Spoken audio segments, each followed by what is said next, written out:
మాకు 4 నెలల నుంచి జీతాలు లేవు సార్. ఈఎస్ఐ, పీఎఫ్ లేదు మాకు. అందులో మమ్మల్ని సూపర్వైజర్‌గా శ్రీనివాస్ రెడ్డి సబ్ కాంట్రాక్టరు, సూపర్వైజర్‌లు మమ్మల్ని వేధిస్తున్నారు. ఇప్పుడు హర్ష ఉన్నాడు. ఆయన శ్రీనివాస్ రెడ్డి మనవడంట ఆయన.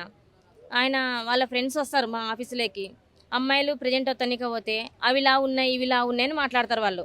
వాళ్ళ పిల్లలు తప్పు చేస్తే అది తప్పు అన్నాడు శ్రీనివాస్ రెడ్డి, అది రైటే అంటాడు. మేమేం పొరపాటు చేయకపోయినా మమ్మల్నే తప్పులు పడతాడు ఆయన. Sub contractor Srinivas Reddy sir ఆయన. హర్ష శ్రీనివాస్ రెడ్డి మనవడు, రాజు అనే సూపర్వైజరు. వీళ్ళు ముగ్గురు ఆడోళ్ళని వేధిస్తున్నారు. హర్ష అనే పిల్లోడు ఆడ ఒక మహేశ్వర్ అనే సూపర్వైజర్ని, శ్రీనివాస్ రెడ్డి ఆమె సూపర్వైజర్ని పిలిచి హర్షని నిలబెట్టి మా ఆఫీసులో హర్షని తిట్టినాడు.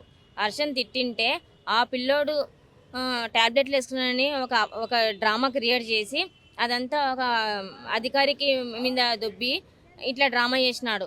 రాజ్ అనే పిల్లోడు కూడా అమ్మాయిలని మేము మధ్యాహ్నం డ్యూటీ చేస్తుంటే మధ్యాహ్నం డ్యూటీలో అమ్మాయిలని బాత్రూంలోకి ఇగ్గినాడు.